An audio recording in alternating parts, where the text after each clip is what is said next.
In my last video, I argued that the famous fuzz sound in Spirit of the Sky came from a very specific circuit, and most people seem convinced by the historical evidence that I presented, but one very frustrated comment kept coming up in the comments, and I'm paraphrasing, "Great, Bill, but what does it actually sound like? Does it sound like the recording? And I can't believe you wasted all my time. I watched all that and you didn't even play the thing."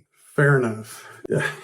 So today, all the history aside, I'm going to get back and do some science experiments with the actual circuits. And hopefully by the end of this, we'll be able to reproduce those characteristics that are in that epic fuzz tone in Spirit in the Sky.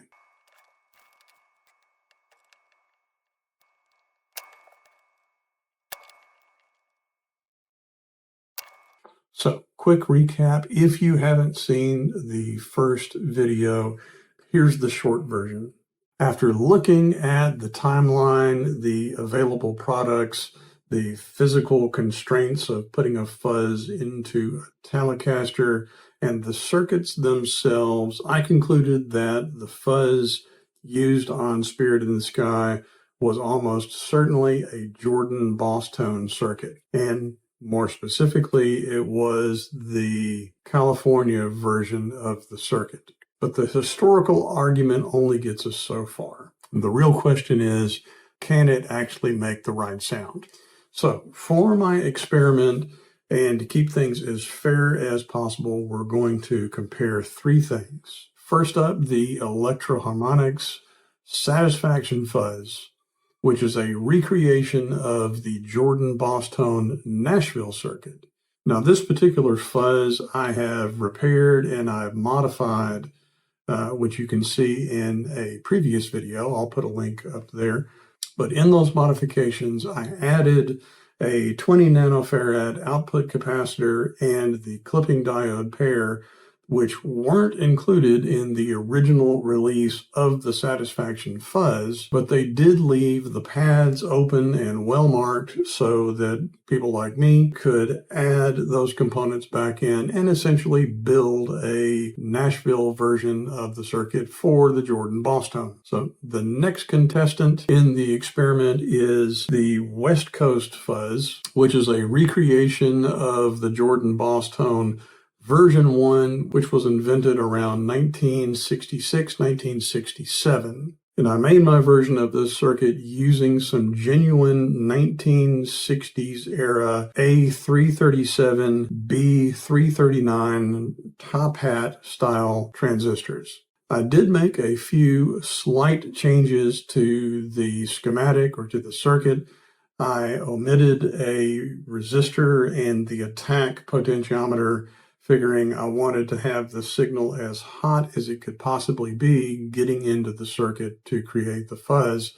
And I've also changed that input capacitor from 22 nanofarad up to 47 nanofarads. It lets a little bit more of the signal through and preserves the low end of the signal. And beyond that, I changed where there was a static resistor for the bias and I replaced it with a 1 meg potentiometer. Both of these pedals for this experiment are going to be powered through my EVERDEAD voltage power sag simulator, because one of the keys to this sound is running it from a battery that's no longer at full voltage. And finally, we're going to compare the sound from both of these effects to the original recording. All right, let's take a look at these on the bench. So I'm going to start off with the Satisfaction Fuzz here because it tends to be more cooperative between the two different fuzz pedals. I'll start out with this all the way up like I had it.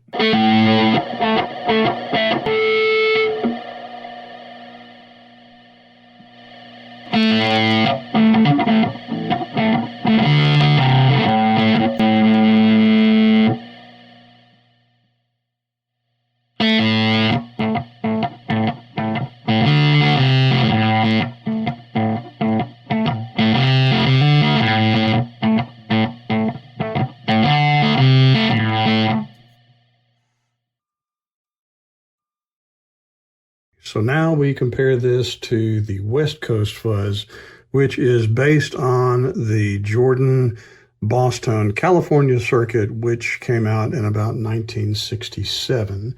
This one is a lot more temperamental when it comes to using the voltage sag. Put the bias on about halfway, volume up about halfway. We've got the voltage all the way up. Let's have a listen to the fuzz all on its own.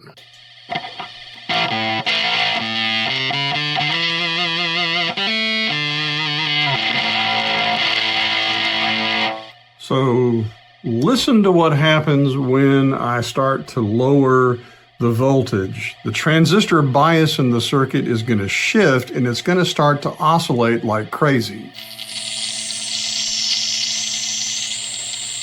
So I'm getting some oscillation there. And I have to change the bias. That's already really glitchy. But the output is really low, so now I've got to adjust the output volume.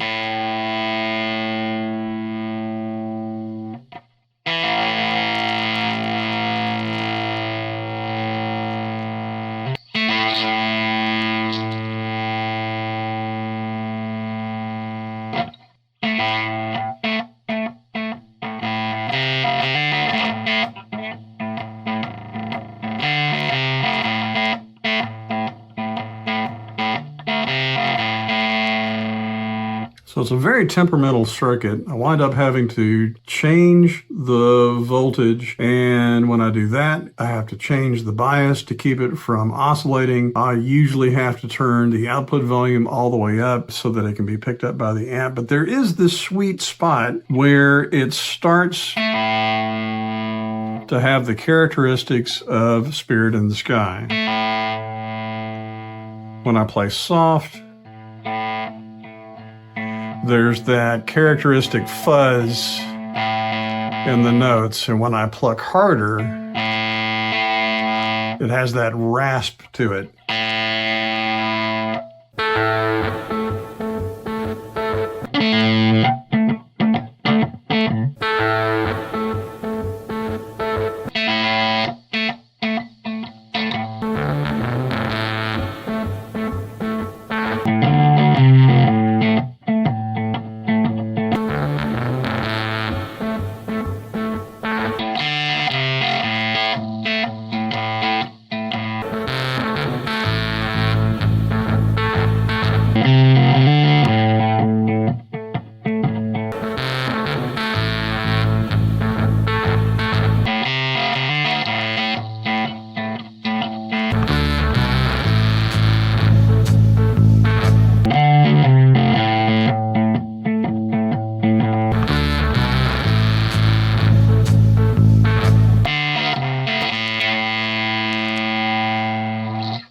So where the satisfaction fuzz is forgiving for when you lower the voltage, it sounds pretty much good throughout the voltage sweep. The Westcoast Fuzz is really temperamental. So as I start lowering and sagging the voltage, the bias changes, I have to compensate for that. The output volume changes, I have to compensate for that. But the Westcoast Fuzz, when you're playing softer notes, the fuzz characteristic is still there in the note. And when you pluck harder, that raspiness breaks through. That is so characteristic in Spirit in the Sky.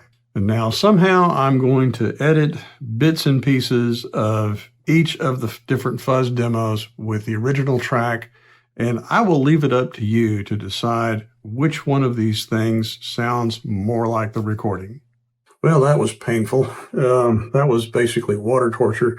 Now, there's obvious problems with the way that I play the guitar. The EQ is not right. I don't have any kind of reverb on the track whatsoever, but the characteristics of the sound are there. It's got the raspy texture. It's got the right sustain. The softer notes have the right characteristic of fuzz, and to me, it captures the sound of Spirit in the Sky. Let me know your thoughts in the comments, And I can try this again and get a different amp or better post-processing software. Maybe I could just run it through AI like some guitar string companies do. I don't know. I will catch you guys next time.